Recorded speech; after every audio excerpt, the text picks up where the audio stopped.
Esta é a sessão do número 16 do eixo temático 3, está dedicado à história, historiografia e crítica. Temos 6 trabalhos. O primeiro deles, na nossa ordem aqui, é o trabalho da Raquel Bergantin e do Miguel Buzar, Escolas ao Ar Livre, as Salas Pátio, Estudo Comparativo entre Brasil e Portugal.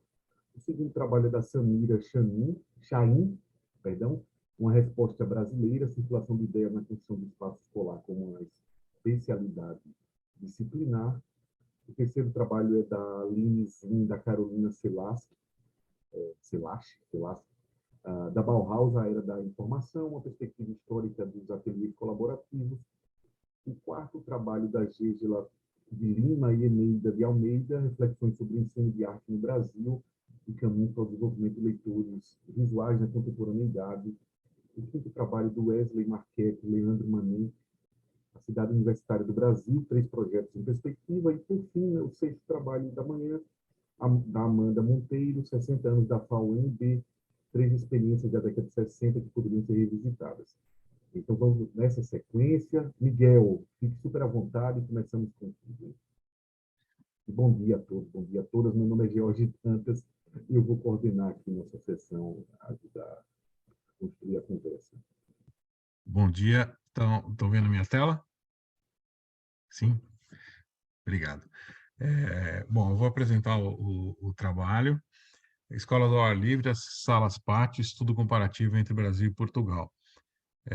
De antemão, peço desculpas porque eu trabalho, a Raquel Bergantin me orientando, é a autora principal. Ontem à noite ela teve um problema e não está podendo apresentar, e eu a estou substituindo, mas não fui eu que preparei a apresentação.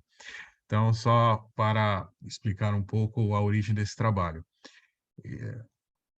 Há alguns anos, no meu grupo de pesquisa, iniciei um trabalho, uma investigação sobre o plano de ação do governo Carvalho Pinto.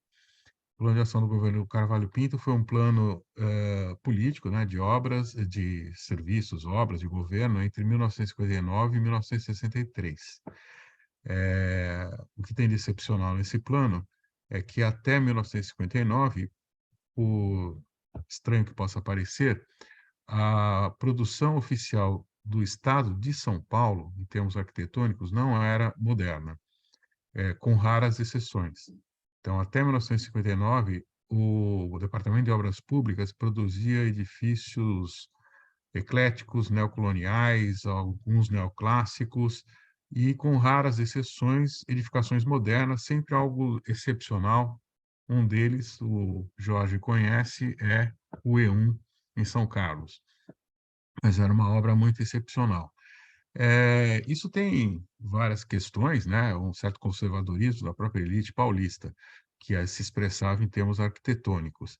Em 59, mas vejam, é uma coisa interessante, porque na capital, né, nós tínhamos já uma grande produção moderna, inclusive a prefeitura patrocinando o convênio escolar, já tinha patrocinado o governo escolar, o próprio Parque do Ibirapuera, enfim, inúmeras obras. Mas existia essa dicotomia, né?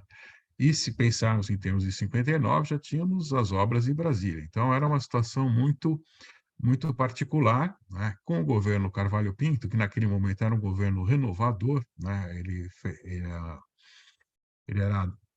seguia a linha do Padre Lebré, né? Da Igreja Católica, era o Partido Democrata Cristão Brasileiro e Paulista, naquele momento, era um partido renovador, e ele implementou, né, digamos assim, um plano de governo muito interessante, que tinha tanto uma política econômica como uma política social. No Padre Lebré, a doutrina do Padre Lebré pregava, né, uma terceira via entre o capitalismo conservador e o socialismo, né? Então, existia uma política de benefícios sociais. Essa pesquisa ela revelou mais de 1.100 obras patrocinadas pelo o governo Carvalho Pinto, e obras paradigmáticas da arquitetura moderna brasileira, como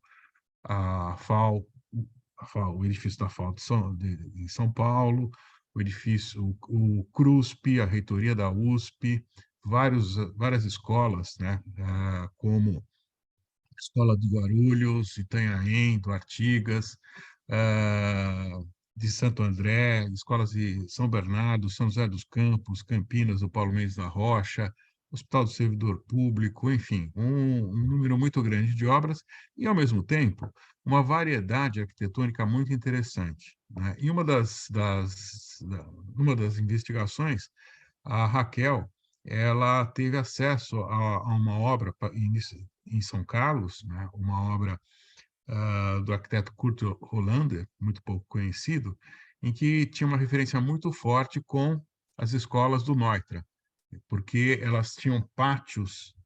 Deixa eu ver, será que eu consigo? Não estou conseguindo passar, né? Ah, passei. Essa daqui é a escola, né? Vejam que interessante. Cada sala de aula, né, ela tinha um pátio, né? Vocês estão vendo ali 1, 2, 1, 2, 1, 2, 1, 2, 1, 2, 1. Uma sala um é a sala de aula, o 2 é um pátio exclusivo da sala de aula, né? Repetindo o esquema de algumas escolas, né, do Neutra. Na investigação, então aqui o pátio que sobreviveu, né, ele foi cimentado, enfim, mas dá para ver a relação que existia, toda a parede, a porta de vidro, né, toda o espaço contínuo que dá para o pátio aberto, né? Essa é uma outra escola do também Kurt Hollander em Aparecida, né, que tem a mesma ligação de pátios, né, salas de aulas e pátios, e essa daqui do Milan em Jaguariúna, que também tem essa relação, né, das salas se voltarem diretamente para o pátio, né, sem corredores. Bom, buscando uma referência maior na literatura e na própria historiografia arquitetônica, a Raquel identificou, além dessa influência do Neutra, na verdade, uma influência anterior, ou, perdão, influência é digamos assim, uma situação anterior que justamente as escolas as Open Air Schools, escolas ao céu aberto, que são escolas que no início do século XX, foi uma primeira resposta ainda não moderna, explicitamente, né, não integrada no movimento moderno, mas uma resposta ao combate naquele momento da tuberculose e outras enfermidades, né? Então, essa é a Of-Kilme School, né, do Peacock, que é uma das escolas paradigmáticas, né, no Reino Unido, em que toda né, a escola, ela se abre, toda a sala de aula se abre para o exterior. Uma situação muito interessante, principalmente se nós pensarmos no clima europeu e no clima na Inglaterra. O movimento da Open Air School, para nós, ainda é um movimento muito pouco registrado, mas ele chegou a ter mais de 1.500 escolas na, na Europa como um todo, né? Esse movimento ele tinha uma proposta, né? Não eram todas as escolas que deveriam ter essa configuração, mas aquelas crianças, né, que eram identificadas com problemas de saúde, uma série daquilo que poderia ser uma série de doenças, elas eram encaminhadas, né, para essas escolas e, na verdade, tinha toda uma educação sanitária que esperava-se que elas transferissem isso para as suas famílias. Então, há um momento que, né, recordando, né, o início do século XX, né, a questão da habitação, né, as mitcasernes, elas eram muito insalubres, né? Hoje, essa questão está muito distante, né, do ponto de vista do panorama da habitação social na Europa. Mas, naquele momento, né, elas se combinavam com uma série de ações, inclusive que depois o movimento moderno explorou muito a questão da insolação, da ventilação, o próprio Le Corbusier, né, nas habitações. Essa é a escola do Neutra, né, que talvez a Emerson School, né, tem a Corona School e a Emerson School, duas grandes escolas em que ele explora justamente essa noção do pátio. Vejam, é que mais ou menos, né, como a do Kurt Hollander, só que aí a divisão entre as salas e os pátios é uma cerca viva e não um muro, como não a própria sala, né, como no caso do Kurt Hollander. Veja que interessante, né? Bom, o que a pesquisa depois, estendendo, né, para outras paragens, o que identificou também escolas muito semelhantes, né, desse arquiteto pouco conhecido, nosso autor guia, um arquiteto português, em Lisboa, em que ele explora a mesma solução, digamos assim, o mesmo agenciamento espacial das salas de aulas relacionadas a pátios. Então, o que a gente identificou foi uma grande circulação de ideias. É difícil falar uma interlocução naquele momento, né, porque a gente não tem um registro, mas uma grande circulação de ideias entre movimento moderno, open air school, né, difusão da arquitetura moderna, né, em Portugal e no Brasil a partir dessa triangulação, né, de ideias. Aqui é uma foto externa, né, fica uma semelhança muito grande, né, dessa obra do autoguia o, com o Kurt Hollander, né? O autoguia ele não é conhecido por nós, mas na segunda EIA, né, ele foi premiado com esse bairro, com essa habitação social, né, segundo a Exposição Internacional de Arquitetura em São Paulo, e ele é autor desse edifício que é magnífico, né? Os colegas porventura conheçam, que é a Fundação Calouste Gulbenkian, em Lisboa. Ele tem essas outras obras, né, também que tem uma discussão sobre os pátios, outras obras também, né, da Gulbenkian, e aqui é um resumo, né, é só pegando as 3 imagens, né, a escola do Milan. Veja, o Milan é um arquiteto que a gente coloca como escola paulista, né? E aqui ele fez uma obra com um telhadinho, né? Uma outra concepção espacial muito interessante, mas uma circulação de ideias, Miguel, desculpa, 10 minutos, tá?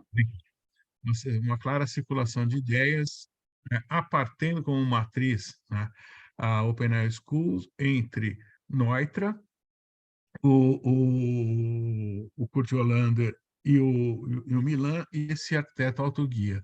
Só o último registro, né, que eu acho que é interessante, é o famoso livro do Neutra sobre a arquitetura tropical, né, que é um livro editado em inglês.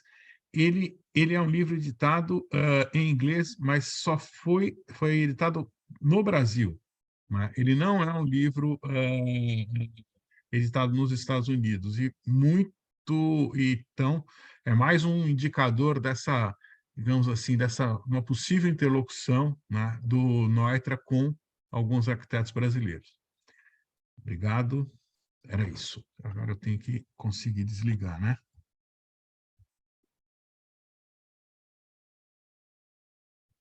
Consegui. Fenômeno.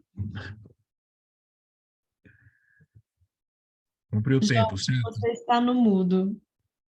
Eu clico para tirar o mudo e não sai. Obrigado, Miguel. E vamos para a Samira agora. Muito bacana, Miguel. Tanta coisa assim que você falou que eu acho que vai ter tem a ver assim, né? Circulação de ideias, arquitetura escolar. Vocês estão vendo aí minha tela? Não, Vocês estão vendo? Não? não, cancelou. Agora sim, tá vindo, tá carregando. Ah, viu?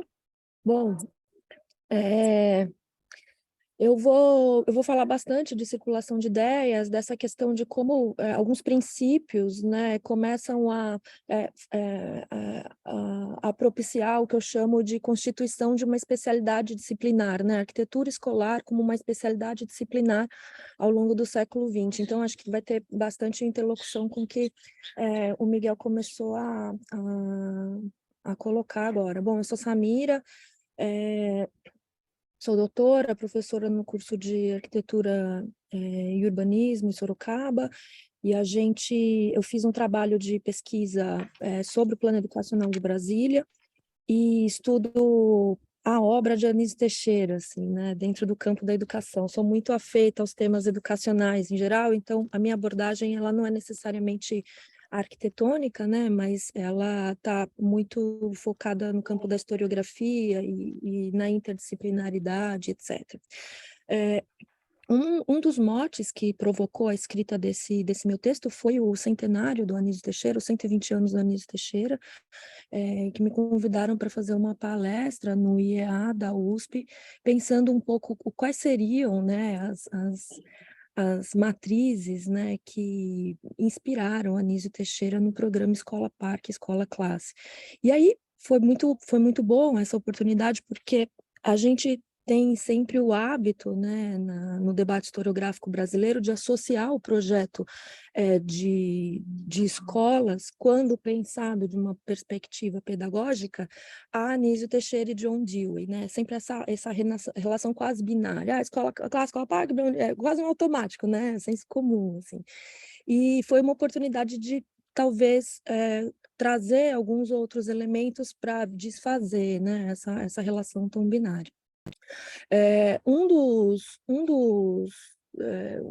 dos primeiros motes, né, do meu trabalho foi a produção de um documentário feito pela ONU, Two Boys of Bahia, né, foi feito em 1962, que as Nações Unidas vêm ao Brasil para filmar a Escola Parque de Salvador como um exemplo de escola, né, dentro dessa ideia de especialidade disciplinar que o mundo, né, empenhado na questão da erradicação do analfabetismo, etc., a Unesco empenhada em promover que os países construíssem escolas, né, sobretudo na América Latina, eles produziram esse documentário, entre outras coisas, e curiosamente escolheram a Escola Parque de Salvador como uma referência.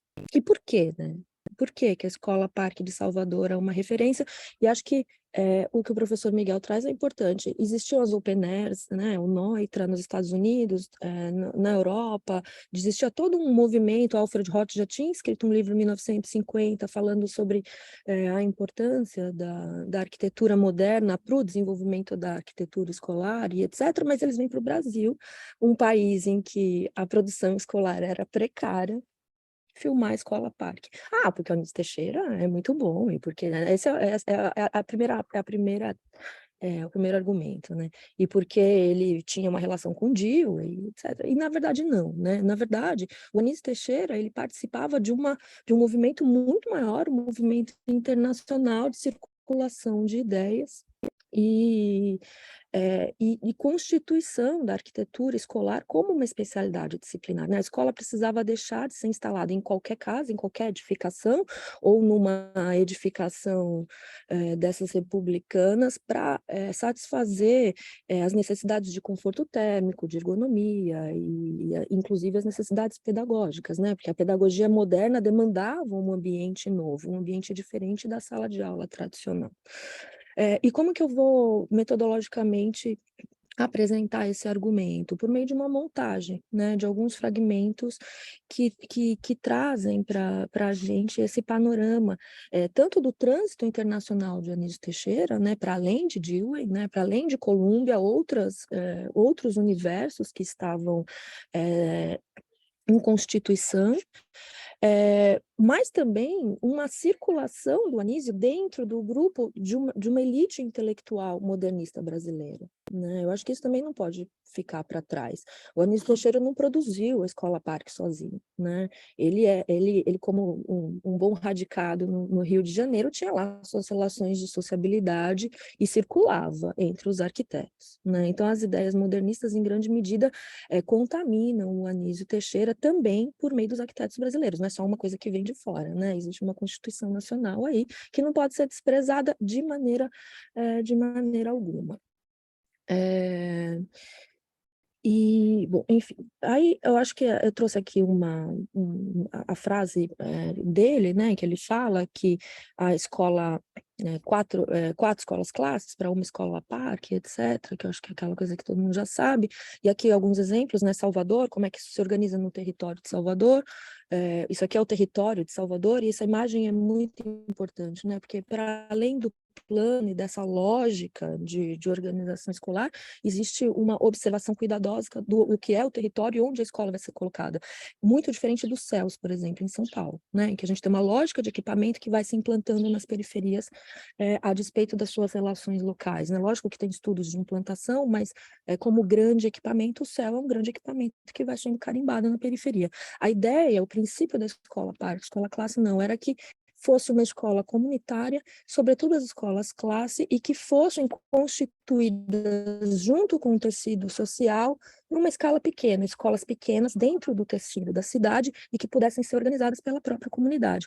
Essa característica é muito importante e isso é uma das questões levantadas pela Unesco como uma questão exemplar, né? Essa relação entre a escola como um equipamento comunitário e a sua inserção no território. E logo, Brasília, né, que, enfim, plano piloto, e aí uma outra condição espacial, uma outra arquitetura completamente diferente.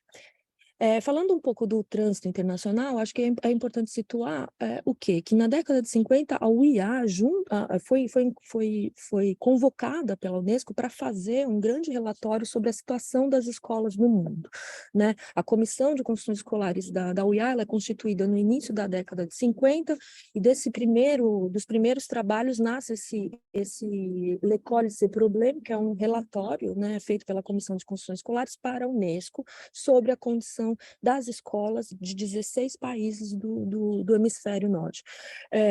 Eu fiz recentemente um trabalho com a Paula Dedeca sobre a gente vem pesquisando sobre isso, né, esse trânsito internacional, essas obras especificamente, não vou me deter, mas fato é que a UiA também aí começa a entender que existe um campo de atuação profissional dos arquitetos, ela manda essas publicações para os órgãos nacionais, o IAB São Paulo, por exemplo, recebe esses documentos, essas cartas. Então, de fato, professor Miguel, as ideias estão circulando, né? Estão circulando por meio de documentos, por meio de congressos, de comissões e etc. E essas ideias estão circulando não apenas no campo da arquitetura, mas no trânsito com as instituições educacionais, né? E a Unesco ela é responsável por isso. É a grande instituição guarda-chuva que vai se comunicar com os ministérios de cada um dos países para promover políticas de construções escolares em toda a América Latina, por exemplo, como tem um projeto maior, número 1, que vai ser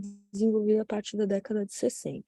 Enfim, aqui tem uma página, né, do L'École, c'est problème, só para vocês terem uma ideia do que foi esse relatório. Ele trata desde as questões da edificação em si, as questões urbanas, enfim, uma miríade de coisas. E nessa baila, a UiA, né, eu acho que não sei se é sabido de todos, L'Architecture d'aujourd'hui, ela era editada, revista por Pierre Vago, né, que estava igualmente dentro da UiA, e ele vai dedicar um número sobre construções escolares, né, de 57, esse número. Esse número especial da L'Architecture d'aujourd'hui, ela vai publicar 3 projetos como que ele chama? Do Enéas Silva. Enéas Silva, que tinha trabalhado com a Anísio Teixeira no Rio de Janeiro, no primeiro departamento de construções escolares que a gente tem estudado, né, no Brasil, lá da década de 30.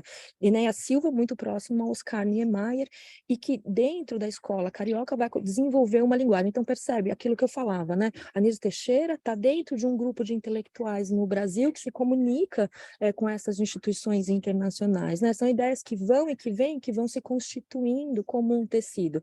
Não existe necessariamente uma implementação no Brasil de uma ideia que vem de fora, né? Eu acho que talvez muito mais do que isso. E sim, né? O Platão é uma referência, né? A gente não pode negar. Ela está na base de constituição teórica da escola parque, escola classe e tal, mas dentro de Colômbia, né, na Universidade de Colômbia do Teachers College, tinha lá o grupo da educação progressista, né, dos filósofos da Desculpa, educação. Samira, 10 minutos, tá? Estou contando, obrigada. Que o Dewey fazia parte, mas também tinha um outro grupo dos administradores, né? Engelhardt, Steyer. E esse grupo de administradores estavam de igual modo pensando como seria a arquitetura escolar. E eles desenvolviam diversos procedimentos, fichas e etc., numa perspectiva muito mais lógica, né? Muito mais racional. E não por acaso essas fichas foram usadas por Enéas Silva lá na década de 30 para fazer o diagnóstico territorial, para implementar as escolas no Rio de Janeiro, né? Então, veja só, o que estava sendo usado como material técnico era um material técnico que não vinha do grupo do Dewey, mas do grupo dos administrativos, né, dos progressive administrativos, eu acho que eles chamam. Então, enfim, só por aí a gente já percebe a miríade de outras referências que a gente tem deixado passar. Aqui as fichas, né, dessas fichas que foram usadas no Rio de Janeiro. Aqui uma outra referência também que o Anísio Teixeira e dentro do INEP traduz esse pequeno folhetinho, né, que ele é publicado pelo departamento, pelo Ministério, como se fosse o Ministério de Educação nos Estados Unidos, ele traduz para o Brasil, é uma das nossas únicas referências sobre arquitetura escolar produzida no Brasil, que na verdade não foi produzida, foi traduzida, e na tradução, olha que curioso, ele coloca o Instituto Nacional, esse aqui é o projeto que hoje é onde a Faculdade de Educação da USP, que era para ser o Instituto de Formação do Professor Primário, né? Projeto de Alcides da Rocha Miranda, e esqueci o outro arquiteto, Alcides da Rocha Miranda, né? Outro arquiteto aí do grupo carioca. Enfim, e aí também o Hélio Duarte, né, relação que a gente já sabe, lá em Brasília de novo, aqui vocês olharem aqui, Alcides Rocha Miranda de novo, lá na Nova Cap, fazendo escolas, e aí, professor Miguel, a Nova Cap fez escolas abertas, jardins de infância de Brasília, né, do Sistema Educacional de Brasília, o Plano de Educação para eles são escolas abertas, acho que vale uma referência. E aí, enfim, como considerações finais, né, o que significa estudar, né, o programa Escola Classe, Escola Parque, do ponto de vista desse emaranhado, né, da circulação de ideias, desses posicionamentos profissionais que essas instituições nacionais e internacionais estão fomentando, e, sobretudo, do argumento, né, de que a escola ela precisa estar, apesar de todas essas grandes questões, né, que são circuladas sobre a escola, ela precisa estar assentada dentro do território e precisa dialogar com esse território. Enfim, gente, muito rápido, desculpa, passei quase 1 minuto, acho que é isso. Um panorama. Muito bom, Samira, muito obrigado também pelo esforço. A gente pudesse ter mais tempo para todos, né?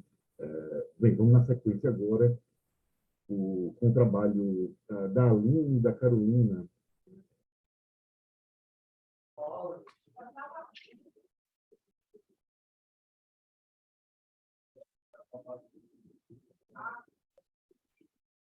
Vocês estão enxergando direitinho? Sim. Ok? Ok. Bom, esse trabalho, ele é um desdobramento de um texto que eu e a professora Carolina Menzel apresentamos no INSEE Conabé, que aconteceu esse ano. Eu faço parte lá do grupo, né? E o que nós estávamos discutindo, na verdade, era uma profunda crise da presença dos estudantes de arquitetura nos ateliês de projeto, no caso, na pandemia, né, nesses 2 anos de confinamento. Eu participo de discussões sobre ensino superior, né, tanto de instituições privadas e públicas, e nós estamos presenciando uma crise profunda no ensino superior aqui no Brasil, não só no Brasil, mas especialmente aqui no Brasil, que é o que nós estamos vivenciando, em relação a corte de custos, em relação à redução curricular, e nesse ponto, a prática projetual e a prática do ateliê de projeto, ela, ao nosso ver, foi muito prejudicada, né? Então, esse texto ele é um desdobramento dessa discussão sobre a crise da presença, mas a professora Carolina Menzel, ela fez a dissertação dela, ela fez uma historiografia do ensino de história, de teoria e história nos cursos de arquitetura aqui no Brasil. Então, nós resolvemos fazer esse recorte de uma perspectiva histórica do próprio ateliê colaborativo no mundo e no Brasil. Então, é um texto panorâmico, e eu vou propor aqui para vocês, para a fala de hoje, algumas dicotomias, algumas questões que nós levantamos no texto, e eu fiz um recorte para poder direcionar minha fala. Então, quais são essas dicotomias, principalmente levantadas aí no período da pandemia, né? Essa dicotomia entre o analógico e o digital, entre o ensino síncrono e assíncrono, o ensino tradicional e o ensino híbrido, enfim, o quanto as tecnologias digitais e também essa não presença, né, essa virtualidade, ela influencia no ensino de projeto. Então, vem, claro, o ateliê colaborativo da Bauhaus como um marco zero, né, como um ponto de partida que traz a nossa genealogia, tanto da prática do ateliê, quanto da configuração de layout, da configuração arquitetônica das salas de aula de projeto. Eu agora, inclusive, eu estou em aula, né? Os meus alunos estão aqui assistindo. Eu estou numa sala de projeto que vem, com certeza, dessa genealogia do ensino das Werkbunds e da Bauhaus na Alemanha, né? Outras dicotomias importantes que nós precisamos discutir é essa questão da autoria, né, da produção coletiva e produção individual, entendendo que o ateliê colaborativo ele iria incentivar essa produção coletiva como um meio e como um ponto de partida, né? E também o do gênio individual, a autoria coletiva, no sentido histórico ali da Idade Média, da passagem da Idade Média, das guildas medievais para o Renascimento. Então, esse panorama histórico, ele nos serve de um ponto de partida para discutir essa crise da presença nos ateliês de projeto, né? E aí eu lanço essa pergunta, que depois, ao final, nós voltaremos a ela. Quais são as inovações necessárias para o ensino de arquitetura no século XXI? Então, o meu recorte, ele vai ali das guildas medievais até as corporações de ofício, Arts and Crafts e Bauhaus, ali no século XX. E nesse recorte, nós discutiremos, então, um pouco desses confrontos, né? Eu trabalhei em outro texto esse ano também sobre esse confronto entre a arquitetura e o artesanato, principalmente em relação ao artesanato digital, que é um termo que eu uso num texto que eu publiquei no começo do ano, mas principalmente trazendo um pouco dessas dificuldades entre alunos e professores de chegarem à finalidade que é o projeto de arquitetura, né? Então, iniciando ali uma discussão entre as artes aplicadas e as belas artes, que eu acredito que seja também um confronto importante para essa discussão. Eu trouxe aqui um esquema da Donis Adondes, que eu acho bastante importante para nós entendermos. Essa polarização entre belas artes e artes aplicadas era mais evidente, claro, no Renascimento, né? Ela se tornou mais evidente no Renascimento, mas tanto na Idade Média quanto nas corporações de ofício do século XIX e o início ali da escola da Bauhaus, a tendência era unificar essas práticas no ateliê, nas oficinas, nas salas de aula, onde professores artistas, professores teóricos e artesãos, e professores artesãos, dividiam o mesmo espaço e trabalhavam com seus alunos essas práticas, essas habilidades do saber fazer, ou seja, essa polarização não era tão evidente, né? Então, no primeiro gráfico, nós temos uma divisão que ela considera como atual, ou seja, temos uma certa polarização entre as artes ditas intelectuais e as artes mais aplicadas, que estariam mais no campo do design industrial e do artesanato, né? Essa polarização, na verdade, ela dificulta os processos de projeto, justamente porque o saber fazer, as habilidades manuais, e aí eu vou trazer principalmente o Richard Sennett com a obra dele, né, O Artífice, onde ele defende a prática manual como um processo para se chegar as habilidades intelectuais, né, ou seja, não se pode substituir o saber fazer, né, os saberes e as habilidades manuais, não como dicotomias e como polarizações, até mesmo para estereotipar as profissões, né? E a arquitetura hoje infelizmente, ela é muito estereotipada como uma profissão do intelectual. Isso é afirmado na nossa era digital, né?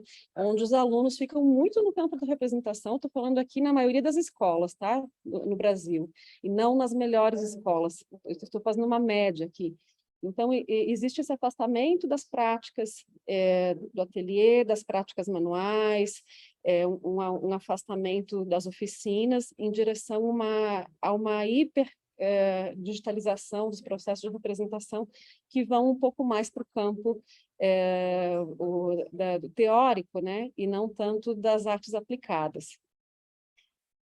Aí, no caso, no segundo gráfico, ela faz uma comparação dessa polarização na pré-renascença, onde nós não tínhamos tanto essa distinção entre as belas artes e as artes aplicadas. Então, fica evidente que a Bauhaus, pelo relatório da Unesco, fica evidente que a Bauhaus ela é uma influência, então, tanto na vertente da academicista das belas artes, quanto na escola politécnica, né? Aqui no Brasil, são as duas vertentes principais. Nós temos aí um ponto em comum, que é uma genealogia dessa posição modernista, né? Da Bauhaus como uma genealogia de configuração do ensino de arquitetura e de projeto, principalmente, né? Nesse sentido, nós vamos ter, então, aqui, dentro da nossa linha de tempo, esses 3 pontos, né, que eu falei para vocês antes, começando aqui pelas guildas. As guildas, que são as corporações de ofício medievais, elas justamente trabalhavam um modo de produção que prezava mais a autoria coletiva, né? Que é um assunto que vem novamente hoje na arquitetura e urbanismo contemporâneos, nas práticas do saber fazer com as comunidades, e também com os alunos dos ateliês, né? E esse processo pedagógico do mestre com o seu discípulo, ele é muito próximo, né, do que a Bauhaus ela instituiu, do que ela sugeriu ali, principalmente no início, né?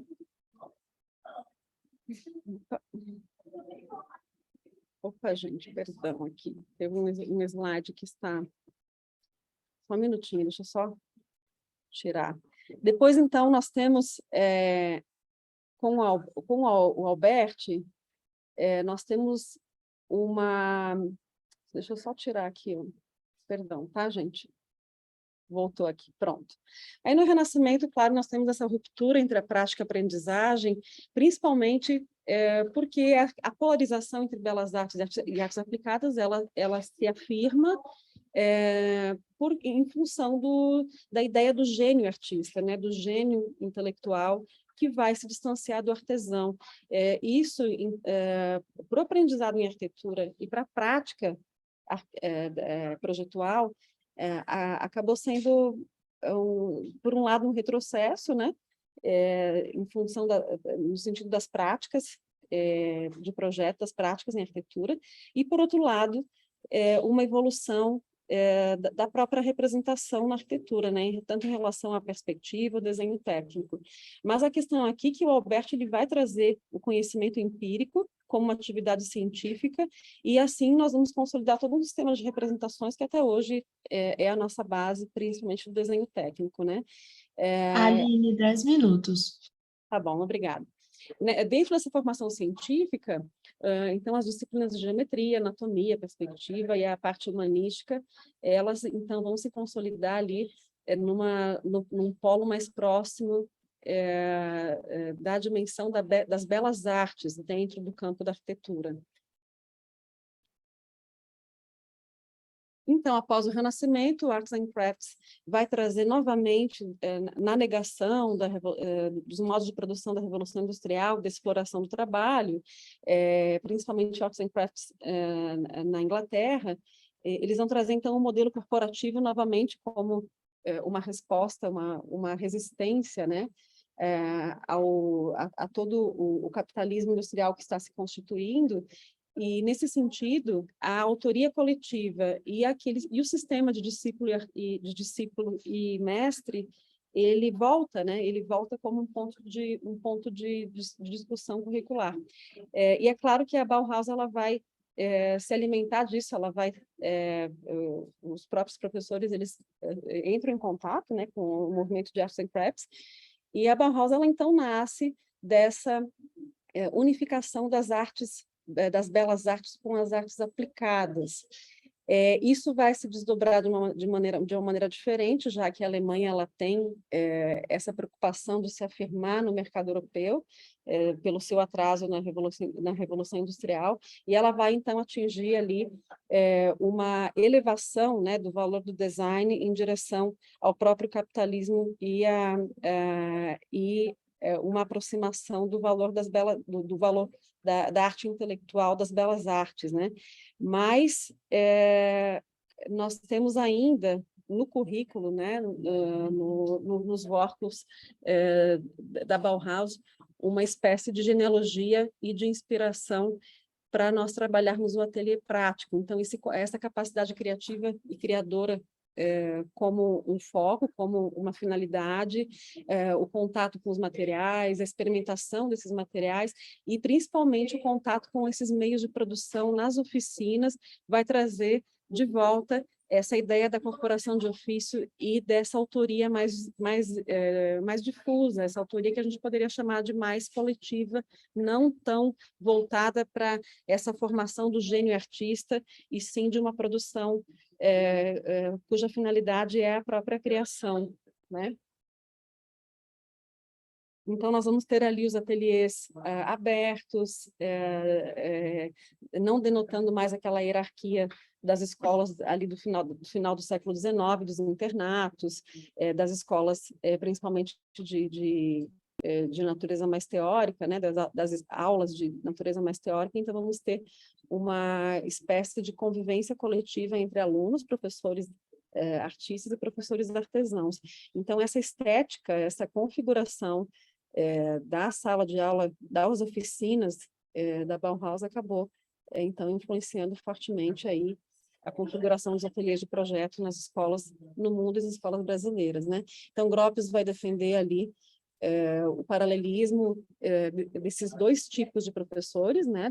O professor da prática profissional e o professor da prática teórica, o contato com a realidade de trabalho, com esse saber fazer, com essas práticas e habilidades do saber fazer, da manipulação das máquinas, e principalmente ali das ideias educacionais do John Dewey do aprender fazendo, que também são práticas defendidas pelo próprio Sennett, né? Lá no Artífice.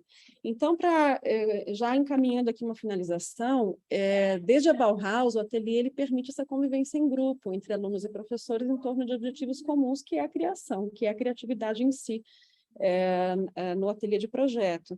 Mas o que nós estamos vendo, e a pandemia ela afirma isso, né? Não é na pandemia que isso se constitui, mas essa crise da presença que nós presenciamos, principalmente depois da era digital, é uma presença de pouca qualidade, ou de uma qualidade diferente, né?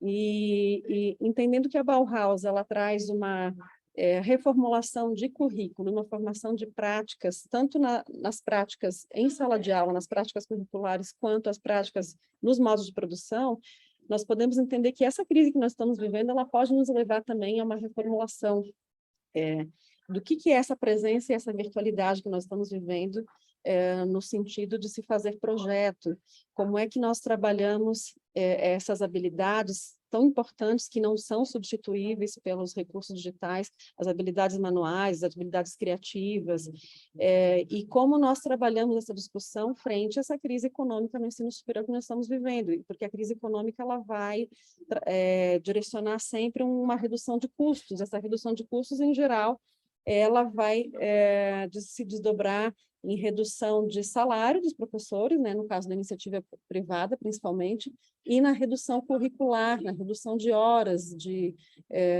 ateliê. Essa ideia dos gênios hiperconectados, né? Eu coloquei esse termo aqui justamente para provocar, né? Ver também o que vocês acham, mas existe uma ideia de que os alunos precisam já entrar na faculdade com um conhecimento introjetado, né? Um conhecimento de habilidades de desenho, de maquete, já uma formação humanista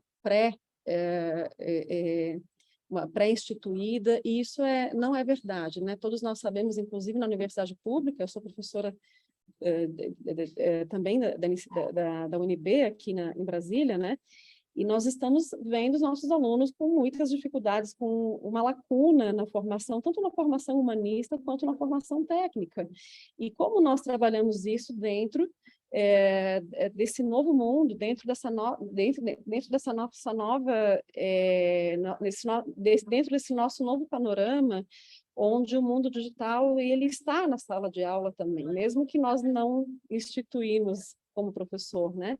Então, o mundo digital ele vai trazer aí uma presença diferente, uma qualidade de presença diferente, e que nós precisamos entender e incorporar melhor nas nossas discussões, né? Então, seria dentro de uma visão otimista, a autonomia do aluno, um certo idealismo de que os nossos alunos estão hiperconectados com o mundo, com o sistema global, enfim, ou seria uma alienação da realidade, uma alienação, inclusive, da materialidade do mundo e dos problemas reais das nossas cidades, né? Infelizmente, esse nosso panorama, ele traz uma desigualdade, uma distinção maior ainda entre o profissional liberal e os artesãos, que são os nossos profissionais das obras, né? Os pedreiros, os mestres de obra. Dentro dessas questões que eu estou levantando, já finalizando, então, quais são esses treinamentos necessários para nós alcançarmos esses altos padrões de qualidade exigidos por um profissional de arquitetura no século XXI, né? Quais são esses novos ambientes de colaboração e coletividade, tanto no mundo presencial quanto no mundo digital? Eu acredito que essa discussão, né, que na verdade é uma discussão em torno não da supressão do digital ou da supressão das atividades menores, e sim de uma superação das técnicas em torno de uma finalidade maior, que é o ateliê colaborativo, que é a autoria coletiva e que é a busca da qualidade nas práticas de projeto. Então, o papel do ateliê de projeto ele é fundamental para que nós consigamos atingir essa finalidade que está cada vez mais alta, né? As qualidades, os níveis de exigência estão cada vez mais altos, mas como produzir essa autonomia no estudante, entendendo que ele também está muito alienado em relação à realidade, ele se distancia da realidade no mundo digital, e nós entendemos que esse contato com a realidade, que foi o que a Bauhaus foi justamente essa crise, né, desse distanciamento entre o profissional liberal e o artesão, que fez a Bauhaus trazer a corporação de ofício para dentro da sala de aula e reformular os currículos das escolas de design, de arte, design e arquitetura, né? Então, qual é essa inovação necessária para o ensino de arquitetura no século XXI, né? Minha sugestão é repensar os modos de produção de ensino e também os modos de produção em arquitetura e construção civil em geral, justamente para repensarmos qual é a sociedade e que tipo de cidadão nós estamos formando nos cursos de arquitetura. Aí seria isso, pessoal. Não sei se obrigado, Aline. Tempo. Vamos passar agora para a apresentação da Gêgela e da Eneida. Sim. Bom dia a todos. Deixa eu aumentar aqui, eu vou compartilhar a minha tela.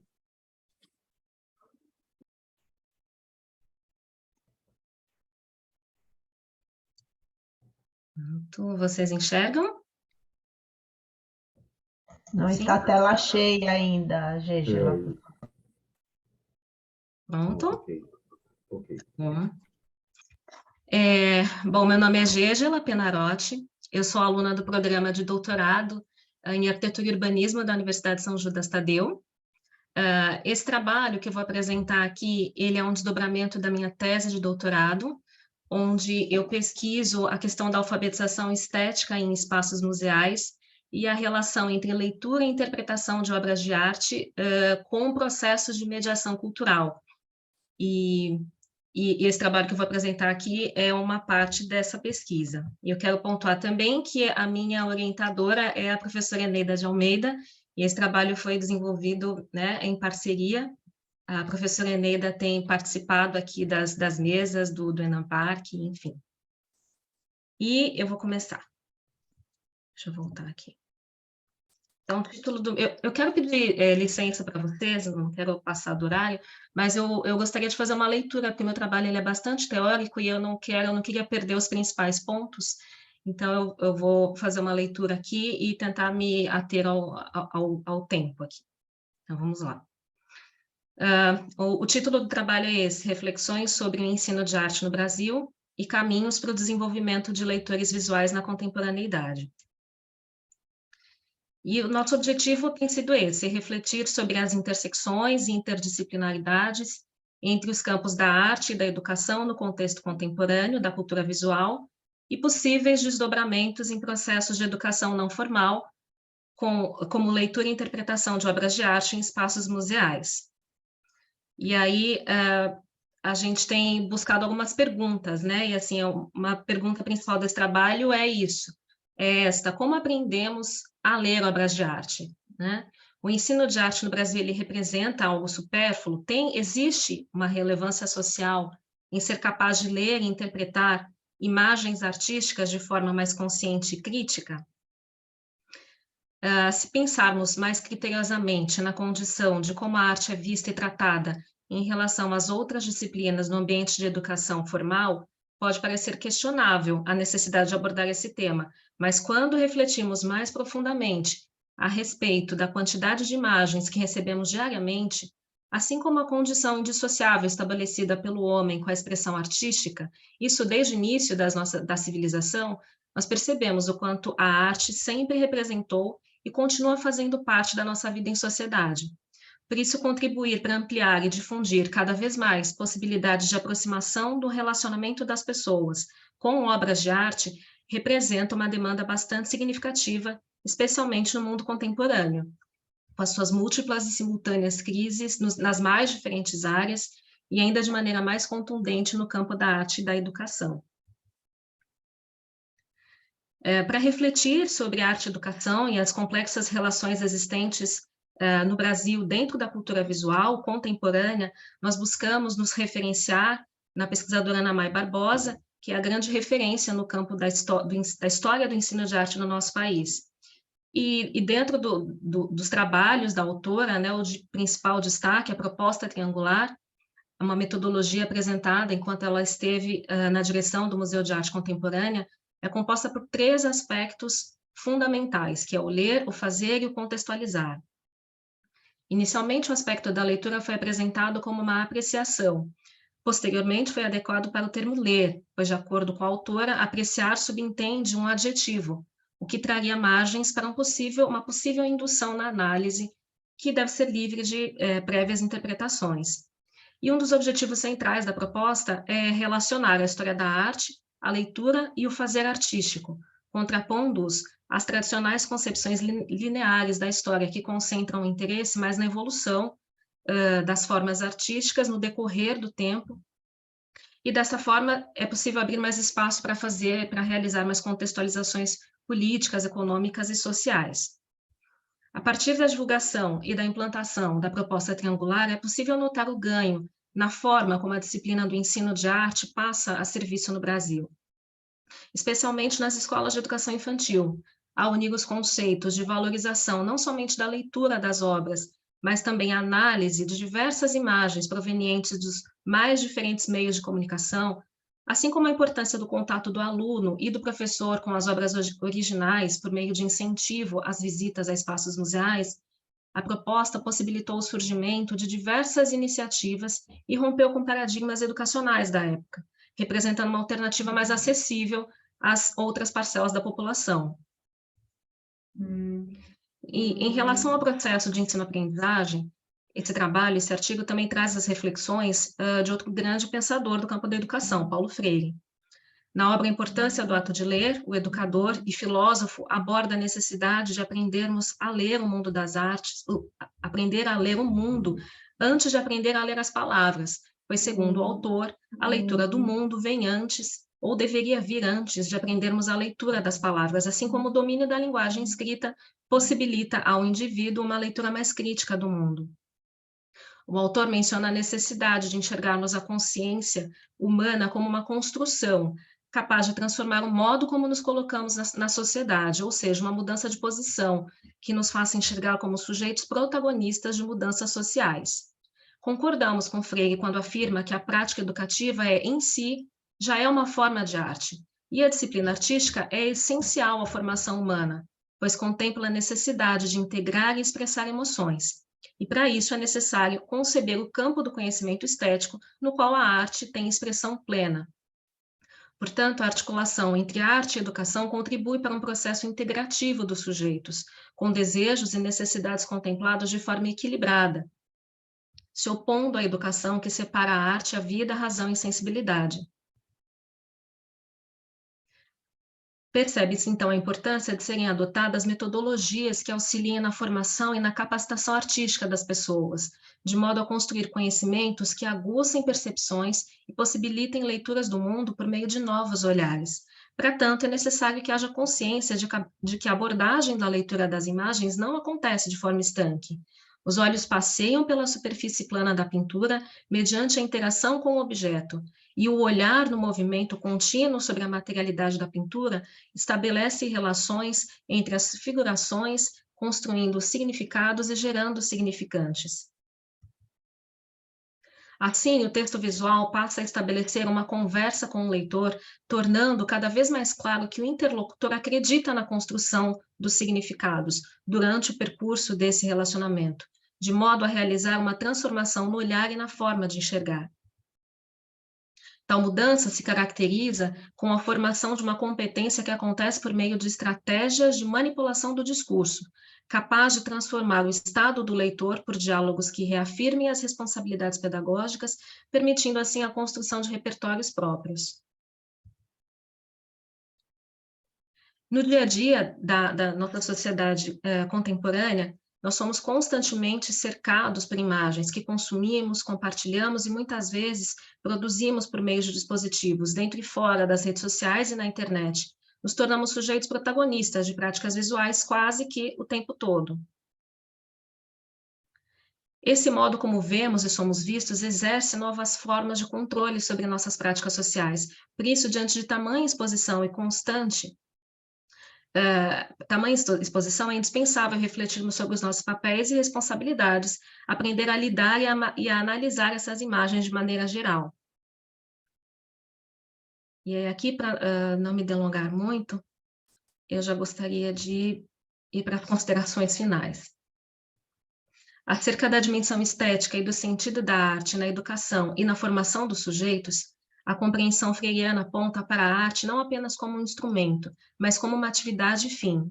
Dessa forma, podemos constatar as convergências do pensamento entre Freire e Barbosa em relação à construção de saberes e sentidos no campo da arte e da educação, pois a cultura visual prioriza as experiências visuais cotidianas e entendemos o quanto se faz necessário difundir essas práticas que atuem na conscientização, na leitura e análise crítica das imagens que recebemos diariamente, como parte importante e potencializadora do processo educacional.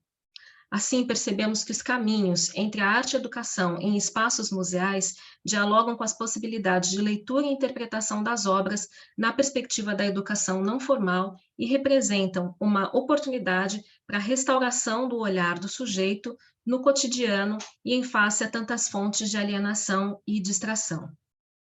E é isso, acho que eu até fiquei um pouquinho antes do tempo. Vou parar aqui de transmitir, acho que eu consegui concluir o que eu gostaria de falar. Obrigado, Gisela, e essa respeito de conversa um pouquinho ao final. Podemos retomar algumas ideias. Vamos na sequência, então, agora com o trabalho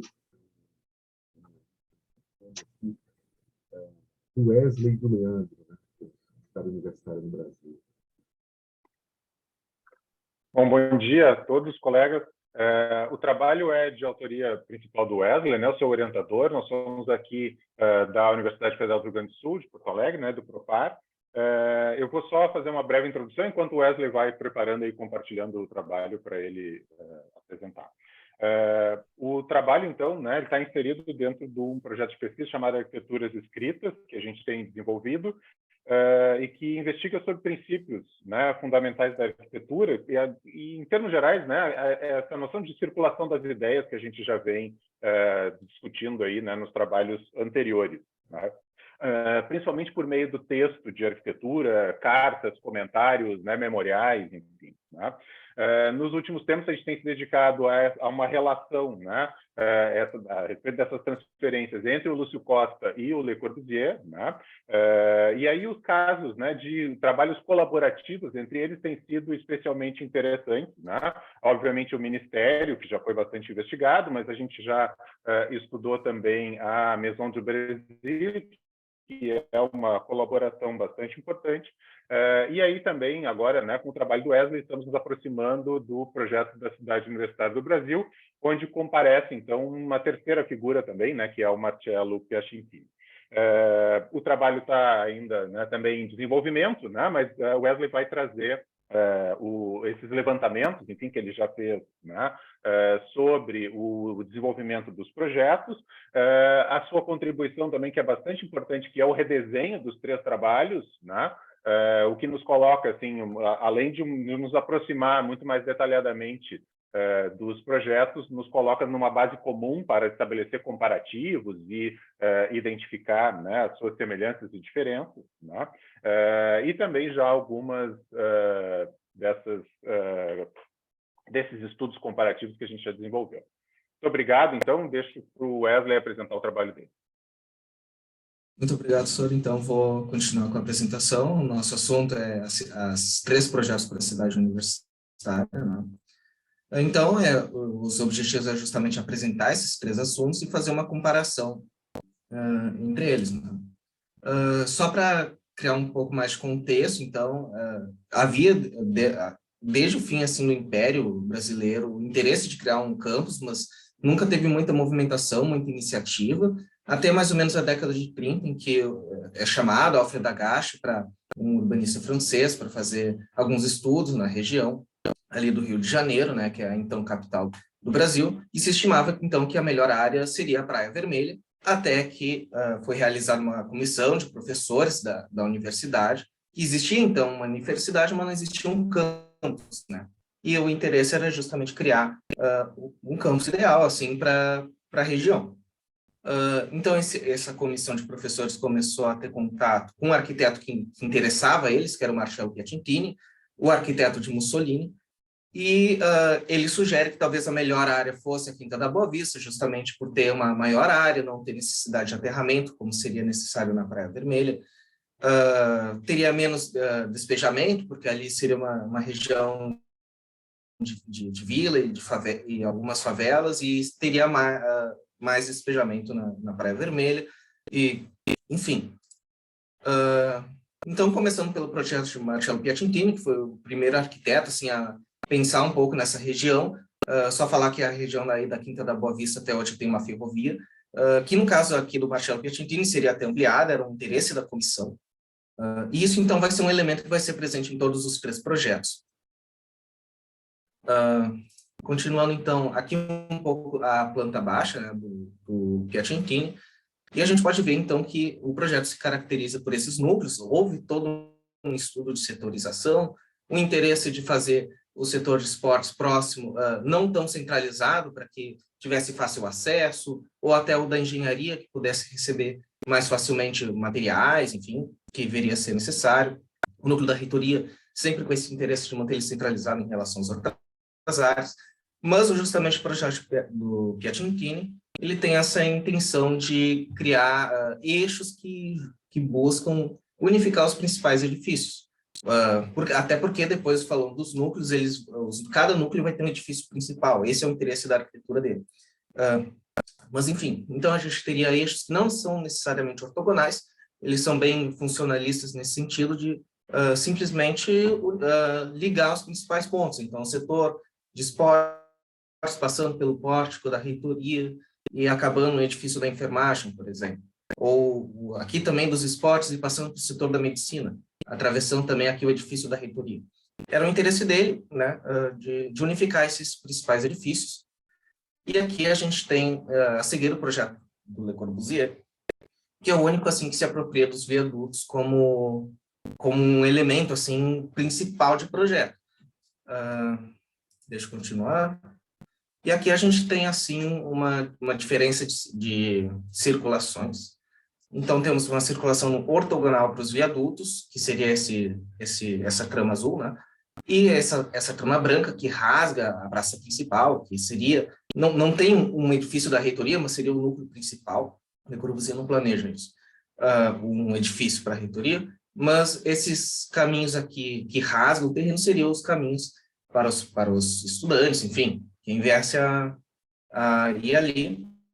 E esses caminhos, assim, diagonais, eles são, claro, propositais, sempre tentando evitar, assim, a frontalidade dos edifícios.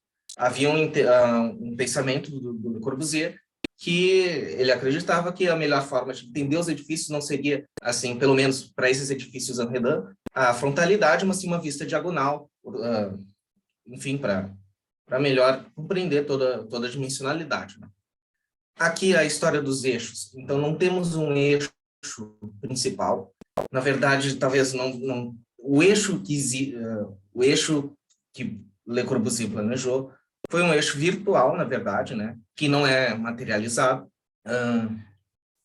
e que ele serve mais para organizar o projeto, né? Então ele parece afastar os edifícios, assim. Então esses são edifícios, escolas, aqui temos escolas e todos estão afastados desse eixo, permanecendo no eixo apenas os edifícios principais, como o Museu do Conhecimento, que ele planejou, o auditório, que seria uma cópia, miniatura do Palácio dos Sovietes, do próprio Le Corbusier.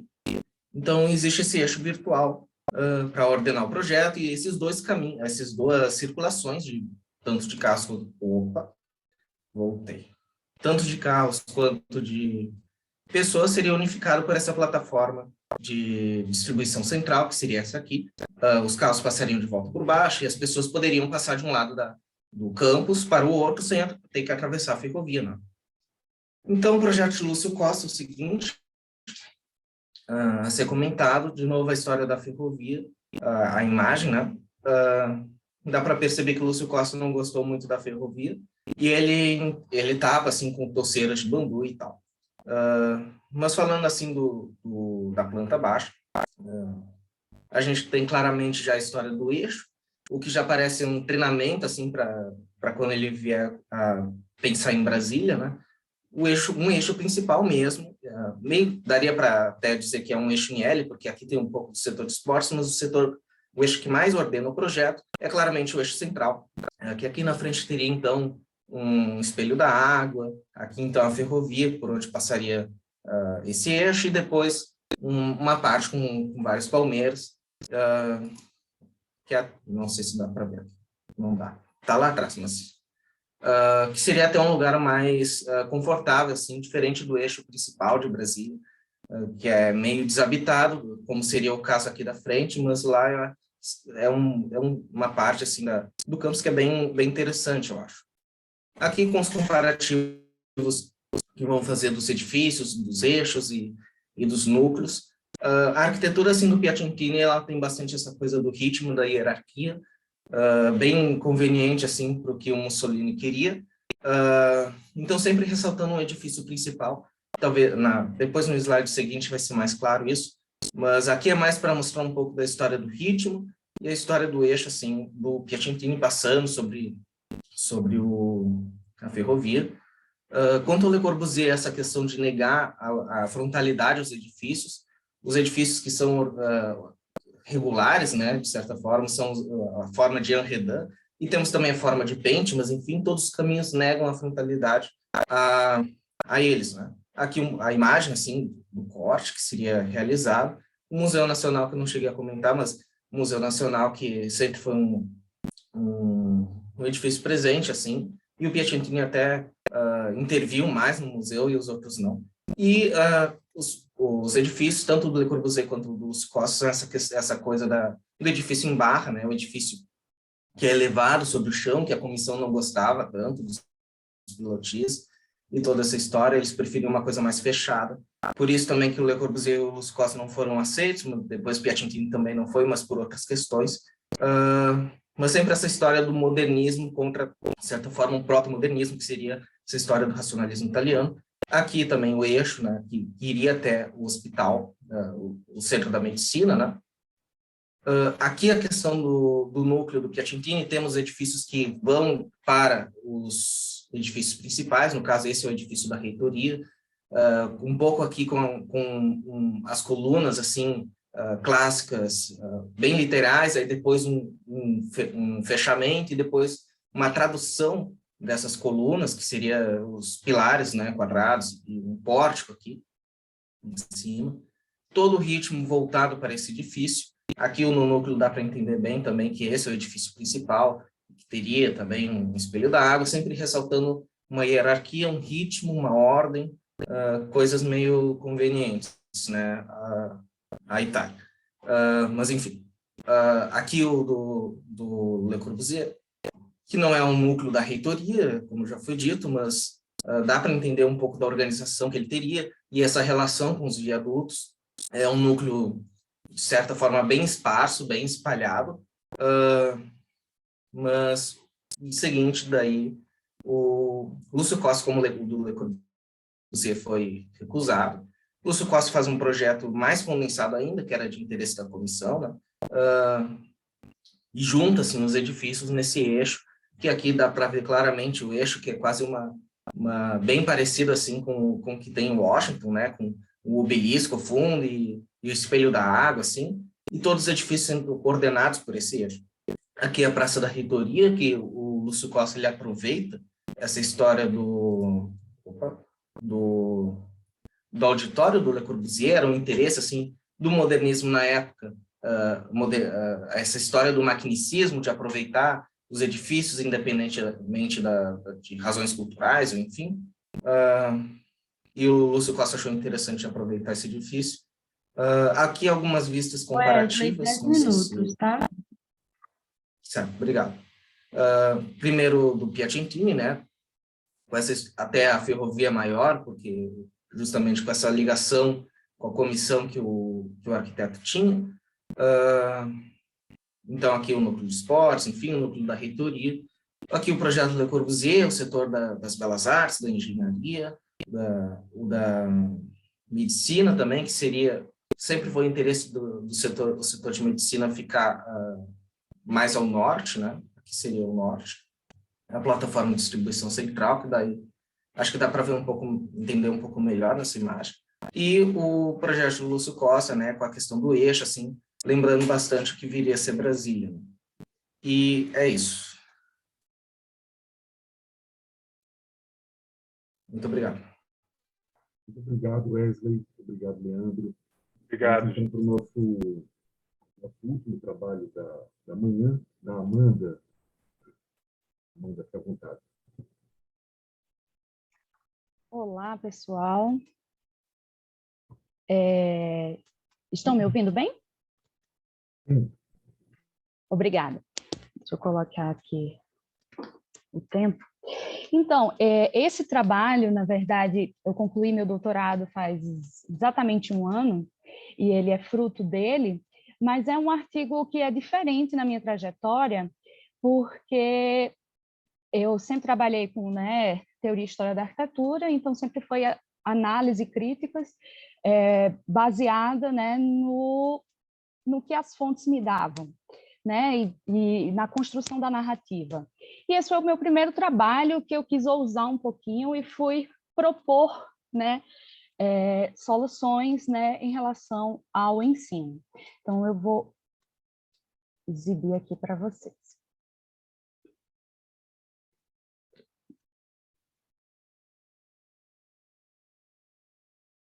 Abriu para vocês aí inteiro? Sim. Sim. Ok, obrigada. Então, a partir dessa análise, né, da proposta do Ana Park de refazer, restaurar, revisar, e nesse ano, fazendo a UNB 60 anos, eu quis revisitar, né, 3 propostas que para mim eram muito interessantes, que a universidade desenvolveu no seu período inicial, né, principalmente da década, né, dos anos de 62 a 65, e refletir um pouco de como essas estratégias essas experiências poderiam ser trazidas para a contemporaneidade. Então, deixa eu só diminuir. Então, é o seguinte, 60 anos da FAUNB. Quando a gente vai olhar o que a literatura coloca, a gente vai encontrar nas referências que o curso de arquitetura da UNB, na sua origem, era inovador, tinha a participação de artistas e arquitetos renomados, teve, né, ficou famoso também pela produção arquitetônica do CEPLAN, mas que tudo foi encerrado com a ditadura. Então, a parte, né, o que ficou claro para mim já na pesquisa desde a pesquisa do doutorado, era o fato de que a história era tão marcante que o ensino, o projeto pedagógico e as didáticas que foram utilizadas, que ocorreram na FAU no passado, ficaram resumidos a eles, né?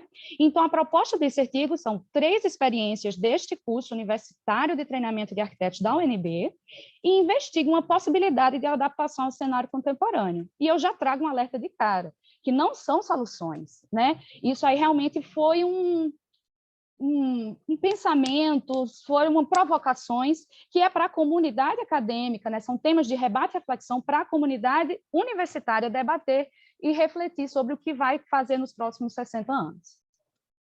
Então, é importante lembrar que o curso de Arquitetura e Urbanismo da UNB foi um dos fundadores da instituição, foram 3, e auxiliou bastante a universidade no seu desenvolvimento.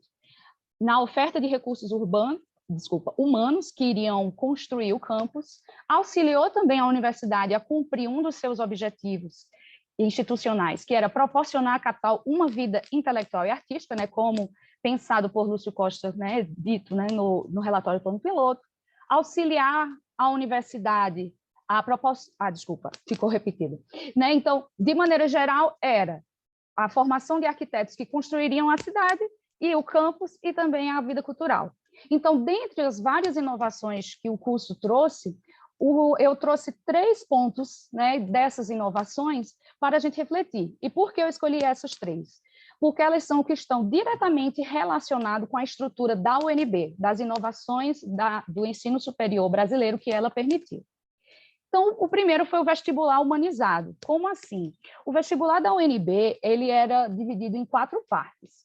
E ele ficou de 62 até 67. Como é que era? Então, inicialmente se entregava os documentos, como qualquer vestibular, só que se realizavam entrevistas com a autoridade da UNB. Segundo os ex-alunos, essas entrevistas eram com as secretárias do Darcy Ribeiro, tinham várias. E elas diziam que, né, isso é uma fala de um dos ex-alunos, dizia o seguinte: olha, a gente aqui está interessado em saber e ter alunos que sejam capazes de frequentar uma universidade. Então, eles analisavam a maturidade dos estudantes. O segundo ponto eram 2 provas, na verdade, que eram os testes de aptidão, que eram realizados no Serviço de Orientação Profissional da Prefeitura, que na época ainda era a Prefeitura do Distrito Federal. Eram realizadas 2 avaliações. Pelo que deu a entender, era como se fosse um psicotécnico e um vocacional. E quando a gente ia para o vestibular eram 2 dias de prova, tinham as questões, né, com matérias do ensino médio, redação, língua francesa e inglesa, mas era interessante que elas eram escalonadas em complexidade crescente. Ou seja, então, seria uma fácil, uma média e uma difícil. E aí, quanto mais longe o aluno fosse, mais pontos ele teria, né, mais apto ele estaria. Além disso, todos os candidatos faziam a mesma prova, só que com atribuição de pesos diferentes. Por fim, na matrícula, então faz parte desse processo, os alunos conversavam com os coordenadores do curso e eram denominados professores orientadores para eles, que eles iam ficar com eles para o resto do curso. Esses professores seriam aqueles que iriam ajudar o aluno a fazer o seu programa de trabalho, que era o currículo. E eles ajudavam o aluno a escolher o curso a partir dos resultados psicológicos e também né, a questão da vocação do aluno pela nota. Os alunos, né, que tinham um bom resultado, eles iam já direto, recebiam o orientador e já ia fazer o seu programa de trabalho. Já os alunos que não fossem bem nem em português nem em matemática, eles iam para um curso de recuperação que era ofertado pelo CIEM, que era o ensino médio da UNB, com duração de 1 ano. Se após 1 ano o aluno não... Isso ele ia fazer esse curso de recuperação e ia começar a sua graduação. Se após 1 ano ele não passasse nas provas, ele estaria automaticamente eliminado e teria que fazer vestibular de novo. E aí a gente pergunta, né, como fazer um vestibular humanizado hoje? No último dado do SEBRASP desse ano, a UNB tinha 10 mil candidatos, mais 3 provas, isso seria impossível. Então, como adotar isso para a realidade, né, atual do curso da UNB? Então, esse vestibular humanizado, o que a gente percebe é que havia uma preocupação com o estudante, sua maturidade, sua adequação ao nível superior e sua vocação. Então, a realidade atual do curso de arquitetura corrobora que a gente precisa disso. Então, de acordo com os dados do Avalia UNB, dos 2.000 egressos, 1.600 são formados, mas 582 são evadidos, são 26%. E a média do tempo de formatura dos alunos, que deveriam ser de 5 anos, né? Então, dá 6 anos, mais de 6 anos, né? Tratando em semestre, e essa média de evasão chega mais ou menos até o terceiro período, os estudantes, né? Terceiro ano, os estudantes saem da escola. Então, por isso, propõe-se refletir sobre a avaliação e o acompanhamento dos calouros nos seus anos iniciais, visto que um vestibular qualitativo seria oneroso e desafiador. Então, em vez de fazer como no início da UNB, que era o vestibular que era humanizado, a humanização seria interessante que acontecesse pelo menos nos 2 primeiros anos iniciais do curso, em que os alunos teriam um acompanhamento de um grupo de professores, denominado de orientador, né? Então, em vez de ser para não sobrecarregar ainda mais, seria um grupo, seria interessante que fosse o grupo dos primeiros períodos, e essa função do grupo orientador seria de, além de atribuir avaliações em conjunto, pudessem ter avaliações qualitativas, né, da adaptação do estudante ao meio universitário e ao curso. Óbvio que isso é algo muito difícil, então seria interessante que o curso fizesse parceria com o curso de psicologia da universidade. Então, o profissional psicólogo poderia atuar no apoio contínuo aos docentes e discentes, analisando as dificuldades e ajudando-os no processo formativo. Obviamente, qual era a dificuldade disso? Muitas, né? Então, essas mudanças gerariam desafios, como a atribuição de mais trabalho aos docentes e a busca pela parceria com o curso de psicologia. No entanto, acredita-se que os ganhos compensariam os trabalhos. Então, a segunda coisa importante, né, a segunda experiência que eu proponho que voltasse, aí tem a ver até com os trabalhos de vários colegas, era a integração das artes que tinha no curso no início, né, o ICA-FAO. Então, dos 60 anos da UNB, 13 deles, os cursos de arquitetura e arte estiveram relacionados intimamente. Então, inicialmente no curso tronco de arquitetura e urbanismo, em seguida no ICA, no Instituto Central de Artes, que era o curso básico, e depois ia para a FAO, que era o profissional, e depois até 75 no Instituto de Arte e Arquitetura. Então, o objetivo era formar, a partir do artesanal e do apuramento do gosto, estudantes de arquitetura com conhecimento de desenho industrial, as artes plásticas e as artes gráficas e plásticas. Então, muito como a gente já viu na colega, a questão da Bauhaus. Então, existia essa tentativa de reunir tudo, e o ICA fazia isso, essa integração das artes por meio do artesanal. E essa relação não era somente disciplinar, era também espacial. Essa maquete aqui foi feita por Zanini, ela não chegou a ser realizada, mas eles denominaram de Complexo das Artes. Então, antes, o curso de arquitetura, ele ficava nos mesmos prédios, né, que do curso das artes. E aí, um ex-aluno coloca, a integração era tão grande, você está aqui no ateliê, separado por um jardim com outro ateliê, então eu migro. Estou fazendo um projeto, saio para consultar quem está na minha frente, então você aprende não só fazendo, não só com o professor lhe orientando, mas com o colega do lado, que está dizendo, está legal, não está legal. Então, com isso, além disso... 10 minutos, tá? Ai, desculpa.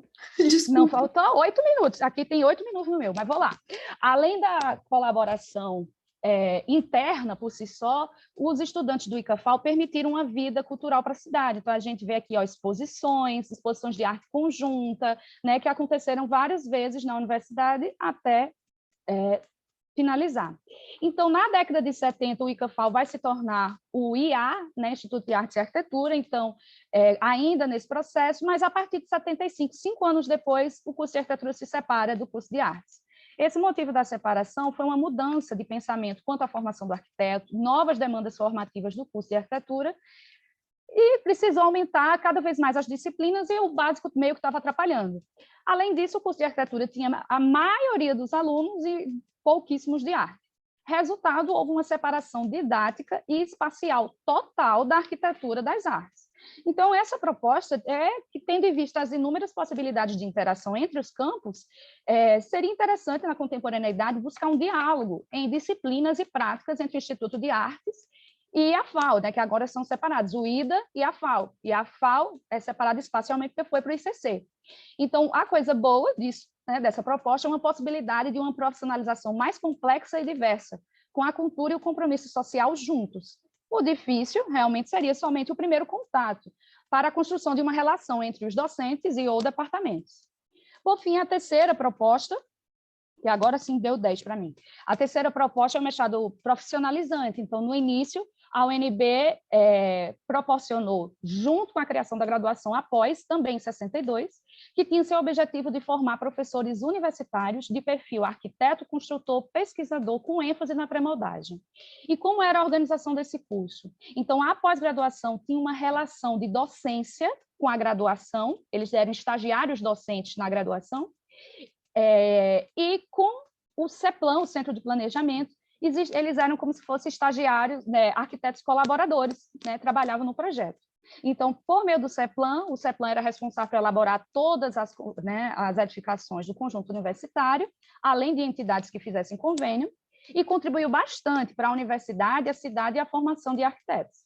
Então, essas tabelas elas foram reunidas de acordo com a tese da professora Maribel, em que ela fez uma análise da pós-graduação, e aqui eu mostro que durante o quê? 3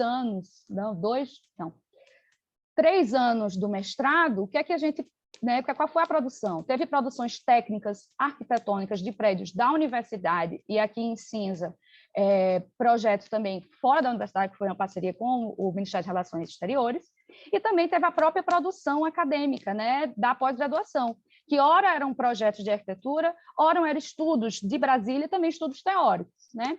Então, esse mestrado, qual era a sua grande diferença? Sua experiência no projeto e na prática de construção, a pesquisa em pré-moldados, graças ao trabalho de Lelé e sua equipe, a contribuição com a construção da UNB de Brasília e a convivência com arquitetos importantes para a identidade nacional. Mas houve a demissão coletiva dos professores em 65 e a pós-graduação foi encerrada. Essa pós-graduação só retornou, a pós-graduação em arquitetura só retornou 10 anos depois, em 75. Nesse período, houve um distanciamento do CEPLAN do ensino até sua total separação em 2000. O resultado é que perdeu-se o primeiro mestrado profissionalizante em arquitetura e urbanismo do Brasil. Então, qual é o cenário atual da pós-graduação? A pós-graduação recriada em 75 já vai ter outro perfil. Esse aqui foi tirado do relatório do PPG, né, de 2020, vai dizer que o objetivo do PPG é a produção de conhecimentos científicos em sua área e a formação de quadros profissionais de excelência no campo de docência e da pesquisa em âmbito nacional e internacional. Eles têm 3 áreas de concentração, entre elas o projeto de planejamento, que, segundo eles, o objetivo é estudar políticas, planos e gestão em escalas diversas, do edifício ao território, pesquisas voltadas ao âmbito do edilício, que envolve estratégias projetuais, e 2 linhas de pesquisa, a de paisagem e a configuração urbana. Ao analisar o currículo, as disciplinas voltam-se aos estudos dedicados à teoria do edifício, do projeto e da política habitacional brasileira. Atenção! O que se evidencia nessa análise não é o mérito e as contribuições do PPG-FAO, que é notório sua contribuição, do qual, inclusive, eu faço parte, mas a recordação de uma identidade institucional. Então, o retorno de uma pós-graduação profissionalizante poderia ser feita como? Diante da separação do CEPLAN da FAO-UNB, o que se gera é a criação de um projeto interdisciplinar entre os órgãos para que ambos possam se unir para ofertar um mestrado profissional. Então, atualizando, o PPG ficaria responsável pela teoria, a prática docência seria realizada na FAO e a prática de projeto poderia ser realizada no CEPLAN ou na prefeitura do campus.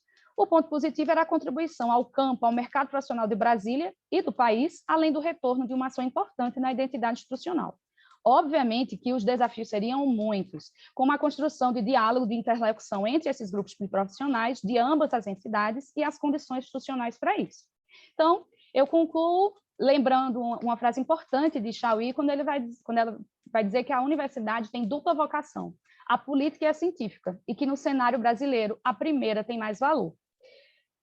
A autora coloca, né, que ela tem importâncias diferentes, mas sempre foram complexas e conflituosas. Então, quando a gente analisa a Universidade de Brasília, ela era uma representante, né, de uma política progressista e desenvolvimentista, e ao ser mudada as forças políticas do país, ela ocorreu, né, precisava ter o seu desmonte, de acordo com a ideologia, a nova ideologia. Então, vivemos novamente um período de crise em que o Estado busca apoio na universidade e, quando não o encontra, afere com a diminuição de recursos. Visto que o ideal da fundação não funcionou no nosso país, né, da FUB, vivemos uma constante ameaça de autonomia universitária devido à dependência financeira do Estado. Então, o que essa revisão dessas 3 experiências universitárias na arquitetura possibilitou como contribuição ao ensino contemporâneo foi: a primeira é que, apesar do anseio em ofertar ensino superior à sociedade, precisamos garantir que os estudantes sejam bem educados e que tenham apoio institucional para isso. Não basta entrar no curso, é necessário sair e colaborar para construir um país melhor.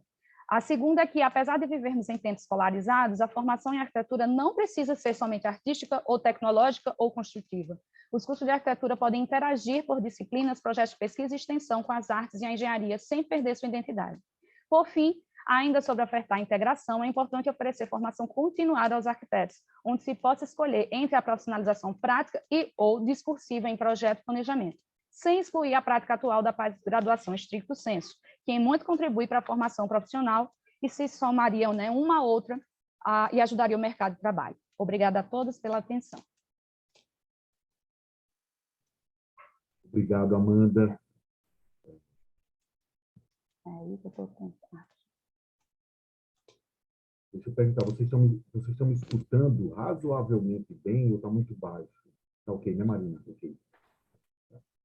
Eu vou fazer, nós temos aqui, não sei, talvez um pouco mais de 15 minutos, e eu vou fazer breves comentários, e a gente pode pensar pelo menos uma rodada de perguntas e comentários de outros colegas aqui que estão na sala, e depois a gente passa por todos, né, para também breves respostas, a gente não vai ter muito tempo, não.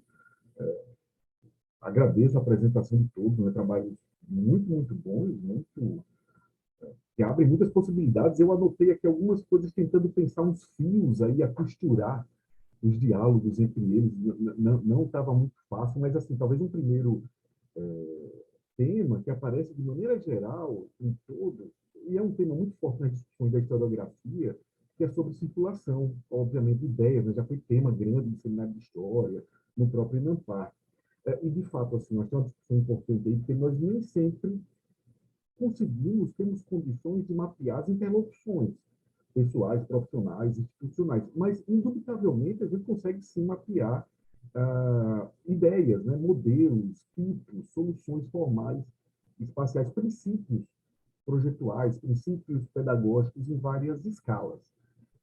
Quer dizer, e aí isso está presente nesse conjunto de trabalhos que nos permitem, então, pensar essa complexidade das relações, né, das leituras, das apropriações, que são sempre e necessariamente, né, seletivas, críticas, mediadas, né? E a gente vai ver isso também aí nas várias escalas de discussão. E talvez o mais importante, além de pensar das condições de circulação e produção e reprodução, né, ideias, modelos, princípios, etc., etc., aí a gente começa a olhar mais devidamente para vários dos trabalhos, é como essas relações complexas se expressam em arquitetura, se expressam no espaço, né, em espaço, e que espaços que levaram também a novas práticas, né, culturais, sociais e pedagógicas, de maneira geral, né. São experiências que atravessam o século XX e o Brasil vai ser um campo importantíssimo, né, dessas novas configurações que permitem essas novas práticas, né? E aí, mais uma vez, aí a gente vai, talvez, deslindando esse fio, para também pensar assim, se transformam essas relações, se transformam em arquitetura em espaço, que leva a novas práticas, e essa prática pedagógica para pensar o ensino superior, os cursos, para pensar a educação de maneira abrangente, né, mas para pensar também os cursos de arquitetura, e aqui em alguns trabalhos apontaram para isso, né, o ateliê colaborativo, os espaços, né, da universidade, né, as experiências aí de formação na UNB, mas antes de mais nada o espaço pedagógico, né, o espaço pedagógico no seu sentido pleno, né, do ensino superior, do ensino básico, fundamental, do ensino criativo, colaborativo, que também se dá nos espaços museais, enfim, nas várias escalas, né? Dos ateliês, dos espaços museais, até a própria universidade, a própria concepção da universidade como arquitetura, né? Como relação entre suas partes, né? e com esse sentido, né? Sendo atravessada, antes de mais nada, por uma certa concepção de como se dá essa pedagogia, né? Pedagogia, mais uma vez, como prática social, cultural, enfim, prática de ensino, prática teórica, né? Práticas criativas, poéticas, enfim. Eu vejo um pouco esses fios aí costurando esses trabalhos todos, e talvez pudesse fazer algumas pequenas perguntas para cada um e depois abrir a palavra para os demais colegas, né, de fazer uma rodada. Infelizmente, a gente sabia que isso ia acontecer, né? A gente está com pouco tempo aqui para conversarmos, e tem tanta coisa legal para conversar sobre cada trabalho, né?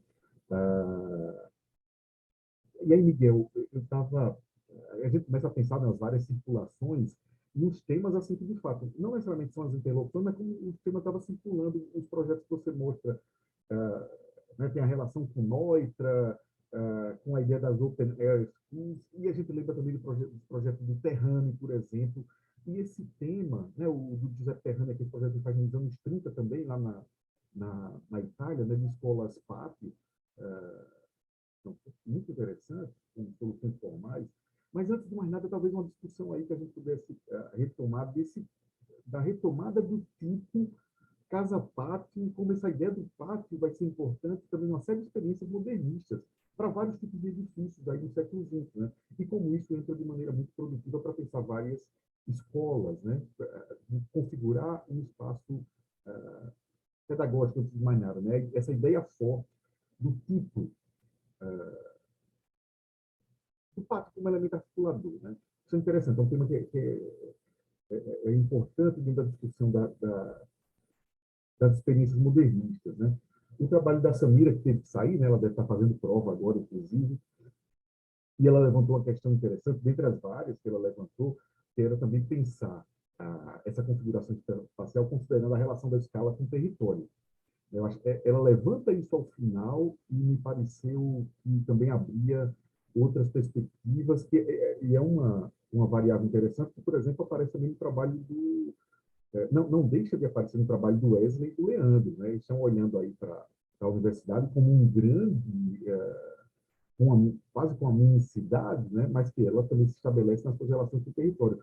E eu até faria já um pulo para vocês, Leandro e Wesley, com uma pergunta, é exatamente isso, nessa reconstrução que vocês fazem, e que isso também uma prática interessante para aprender a ler projetos, esse processo de redesenho, né? Leva uma compreensão aprofundada das soluções espaciais, formais, do próprio projeto institucional e das disputas, né, em torno de como materializar, né, esse projeto institucional da universidade e as suas partes, disputando localizações, concepções, né, do lugar que ocupam dentro, né, da instituição, mas essa variável também está entrando na perspectiva de reconstrução de análise de vocês, a relação, aí não é, enfim, né, não é a instituição com o território, né, essa relação também pensando no trabalho de vocês. Porque, na verdade, tenho até anotado isso como uma pequena pergunta, essa metodologia, se pudesse falar um pouquinho dessa metodologia da leitura, né, da forma, do espaço, nos processos de reconstrução que vocês estão fazendo aí, nesses grandes projetos, né? O trabalho da Aline, eu fiquei curioso aí na tua construção panorâmica, como você falou, né, e uma discussão mais atenta também ao modelo do ateliê das belas artes, do sistema acadêmico das escolas de belas artes, sabe? Enfim, né, porque acaba sendo também um pouco incorporado nos sistemas modernos. Depois, algumas coisas vão, né? Enfim, você também está entrando nessa tua discussão. Enfim, né, aí os 3 últimos trabalhos tem a ver um pouco com essas. E da GES, lá eu fiquei curioso também de pensar como você está considerando essa relação, né, do espaço museal, da arquitetura museal, com assim, desse olhar mais atento para o próprio espaço, como elemento, né, enfim, da prática, você coloca, da prática educativa, como recuperando Paulo Freire, né, a prática educativa como uma forma de arte, e olhar os tipos de espaço, as possibilidades de fruição, e mais ainda, né, de aprendizado, de ensino-aprendizado, né. Eu acho que do Wesley, a minha questão, enfim, a minha pequena questão nesse momento era aquela, para poder passar a palavra para os demais colegas, e fechando da Amanda, que acaba costurando aí várias dessas, dialoga com várias vários dos temas que aparecem nos outros trabalhos, porque é um modelo institucional, um modelo pedagógico, que se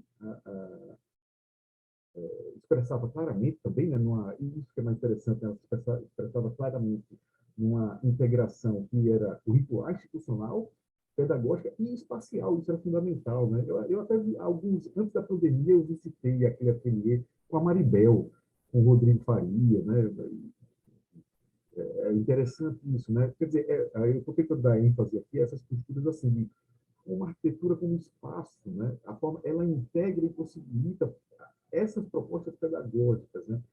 E, enfim, não vou nem fazer questão, não vou nem fazer uma pergunta, talvez, Amanda, porque também eu fico até com medo de entrar, porque tem uma discussão imensa no teu trabalho, né? Porque leva a pensar o próprio papel assim, do que é a autonomia das nossas instituições no desenho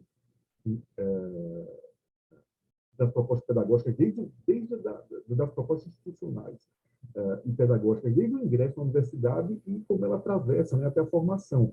E como é que a gente pensa isso vis-à-vis, né, certo paralelo ou confronto entre políticas institucionais para um país imenso como o Brasil e a autonomia das instituições, né? Para a gente poder desenhar e levar a cabo as 3 propostas, por exemplo, mas ela fica como uma provocação que eu acho que é super importante para pensar esse desafio que tem aparecido, né? Tem a ver com o que a Aline falou no início, né? A crise da presença nos ateliês, o problema da evasão, que se acentuou de fato, né? Com a pandemia, enfim. Fiz aqui meu rápido comentário, que não foi tão rápido assim, e queria perguntar para os colegas que estão aqui na mesa, se alguém quer também complementar, fazer algum comentário. E a gente fazer uma rápida rodada de comentários aqui entre nós. Eu vi que estava a Paola por aqui, está o Gabriel, se alguns outros colegas, caso queiram comentar. Posso falar alguma coisinha? Pode, Miguel, falar. Não, assim, primeiro eu queria cumprimentar os colegas, Amanda, Leandro, Wesley, Aline, belos trabalhos, parabéns. Acho que é sempre bom a gente poder ver uma parte da produção, né, que os colegas estão desenvolvendo e realmente, né, uma produção de muita qualidade. Isso é muito bom. Sim, pegando um gancho do que você falou, né, a questão da interlocução, das ideias e assim por diante, né, que também está presente no trabalho da Samira, a eu acho que a gente ainda tem, a gente padeceu durante muito tempo na nossa historiografia e na nossa formação, de um viés muito redutor, né, da difusão, né, da introdução e da difusão da arquitetura moderna aqui no Brasil, né? Então, aquela ideia que veio Le Corbusier, plantou as sementes, e aí nunca mais a gente teve que interlocução com mais ninguém, né? Porque os nossos gênios resolveram todos os problemas, né? E eu acho que esses trabalhos que, né, que começam há algum tempo já, né? Mas, enfim, cada vez mais a gente vai descobrindo, né, como é rico, né, esse processo de criação, como é rico esse processo de formulação da arquitetura, né, como a gente tem que incorporar esse processo, né, no nosso ensino, né, da história, né, o ensino de história não ser simplesmente um ensino ilustrativo, né, mas ele ser um ensino que consegue operar essas questões presentes, né, na própria difusão da arquitetura moderna. Que eu acho que agora esses trabalhos, essas novas possibilidades, bom, essas possibilidades que se abrem com essas investigações, elas são muito importantes, né? Desde recuperar, como os colegas estão fazendo, né? O projeto da Universidade do Rio de Janeiro, desde os processos metodológicos, enfim, acho que a gente está num momento muito profícuo, né? Muito profícuo. E com relação ao pátio, se é que eu entendi, né, o que você colocou, né, uma dessas reduções é aqui acontece em São Paulo, né, porque o Artigas vai lá, escreve sobre escolas e ele faz né, ele faz o texto dele é a minha escola, né? O resto e aí ele potencializa todo o seu agenciamento espacial, que é magnífico, né? Que é super importante, né? A ideia do pátio, a ideia transpor a ideia da sala-praça, né? Da casa para o pátio escolar e esse espaço, esse ambiente ser o ambiente de formação que se sobrepõe à própria formação acadêmica ou escolar, né, e ganha uma dimensão política, ganha uma dimensão social, é muito importante. A colega falou, né, a questão da arquitetura escolar ser um desenvolvimento da disciplina arquitetônica, né? Eu compactuo com isso, né? Em São Paulo, não posso dizer no Brasil todo, mas não existe... O grande equipamento social da arquitetura moderna foi, antes da habitação, foi o espaço escolar, né? Esse era o grande... Né, aquele grande equipamento através do qual os arquitetos iriam interferir, né, na sociedade. E aí o pátio ganha, né, uma força muito grande, mas, por outro lado, também, né, obliterou outras soluções nesse processo, e aí nós vamos recuperando, né, toda essa discussão, ou buscando recuperar essa discussão. Mas parabéns a todos. Muito bom, Miguel. Eu estou vendo aqui que a gente está recebendo avisos que temos 5 minutos, então eu ia pedir assim, para quem quiser fazer uma rápida... São palavras finais, infelizmente, gente. Eu dava conversa para caramba aqui sobre cada trabalho desse. Deixo à vontade a vocês. A Eneida e a Amanda levantaram a mão. Ah, pronto. Sim, é verdade. Não tinha atentado. Por favor, Eneida. E Amanda na sequência. Pois não, eu vou tentar ser bem breve aqui. Eu acho que nosso trabalho da Gégela Penarotti de Lima e meu aqui estão um tanto deslocados, mas eu gostaria, o Jorge já fez, né, esse link, essa interação, e o que eu poderia dizer para reforçar, eu acho que é essa discussão pedagógica, sem dúvida nenhuma, a inserção das artes, né, no nosso contexto, da produção, da discussão da arquitetura num âmbito mais amplo, né, cultural, e dessas discussões pedagógicas que extrapolam os muros institucionais e se conectam com o território, e promovem a interação social, e eu acho que nesse sentido nossa apresentação dialoga bastante bem com a postura do segundo trabalho apresentado, da Samira, né? Eu acho que é isso que eu gostaria de reforçar, e reforçar então talvez uma conversa que esteja um pouco relacionada a quanto esse ambiente do ateliê pedagógico favorece esse embate mais complexo com a realidade, ou ainda se circunscreve a uma relação distanciada desse território, dessa realidade complexa, na medida em que ainda se atém a um círculo mais restrito de mestre e discípulo, intelectual e artesão. Obviamente, eu acho que a gente está num momento em que esse pensamento, né, mais pretensamente objetivo ou descolado da realidade está em discussão. Eu acho que é um pouco essa provocação que podia deixar aqui. Obrigada.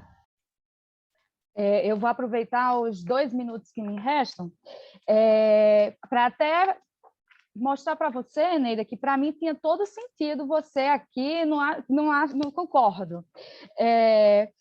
E aí a costura que eu consegui fazer, logicamente, puxando para mim a sardinha, então acho que ficou muito claro assim, o da Samira, o da Aline, e eu vou falar você, Neida, é Gégela, eu não sei, desculpa, seu nome. Então, Gégela. É Gégela. Obrigada, querida, é a Gégela. Então, o que a Samira nos trouxe foi que, como os grupos de intelectuais brasileiros estavam em relacionamento, todo mundo conhecia todo mundo, então é o Alcides, o Lúcio Costa, o Anísio, então assim, vivíamos um tempo realmente maravilhoso em que a intelectualidade estava toda envolvida. Quando a gente vem para o trabalho da Aline, a Aline vai discutir a pedagogia da Bauhaus, que vai ser um dos temas, né, falou de renovação de ensino de arquitetura, sempre se recorria à Bauhaus no Brasil e aos textos de Gropius. E aí o seu, né, e a da Gégela, trouxe a citação a Ana Mai Barbosa, que ela trabalhou no Instituto Central de Artes, promoveu uma escolinha de arte. Eu ainda quero fazer um artigo sobre isso, que eu acho isso incrível, porque existia realmente essa vontade de arte para todos, arte para criança, arte para todo mundo. E a universidade, né, a UNB, logo no seu segundo semestre, já promoveu extensões, porque ele queria que o povo que realmente contribuísse para a melhoria, né, da sociedade como um todo. E eu acho que isso nos falta hoje em dia, né? Porque a gente foca somente numa formação superior, a extensão é quase um serviço social, e teríamos que realmente voltar, não esquecer a nossa formação humanística com foco na cultura desse país, né? Porque muito do que a gente vê hoje realmente é uma falta de conhecimento básico cultural, que eu acho que isso é uma das missões da Universidade Moderna Brasileira. Obrigada. Bom, posso falar um pouquinho, então? Aline, bem rapidinho mesmo, porque Tá bom. a sessão está pedindo para terminar. Bom, então, agradecer aí a presença de todos, a discussão. Acho que nós precisaríamos realmente ter um contínuo. Lembrando que o que eu pretendia trazer da Bauhaus aqui é esse sentido de revolução, uma revolução constante, de se refazer, de repensar as práticas, e não da mera imitação curricular de um modelo ou de outro, e sim de uma revolução no sentido de pensar em qual qualidade nós estamos querendo alcançar. E é uma qualidade hoje que ela é dialética, ela é presencial e digital, ela se aproxima do campo intelectual e também do campo das práticas, do canteiro de obras, e também da proximidade com os territórios, com a realidade, com as ruas, com a violência, enfim. Não percamos essa dialética e essas contradições que a nossa profissão generalista tem na sua essência. E continuemos na nossa revolução, que é uma revolução de cotidiano, que eu acredito que é por aí que nós vamos melhorar o mundo. Obrigada, gente. Muito obrigado a todos. Alguns não puderam falar agora no final. Agradeço a Marina pelo apoio, toda a equipe técnica. Miguel também, né? Está na comissão geral aí, de coordenação do ENEMPAC. E é isso, assim, pelo menos conhecemos os trabalhos aqui, vamos ver muita coisa boa, de fato. Obrigado, bom dia a todos e bom trabalho na sequência, né? Bom dia a todos. Bom dia, obrigada. Foi Obrigada, ótima gente. discussão. Obrigada pela moderação. Obrigado, gente. Bom dia.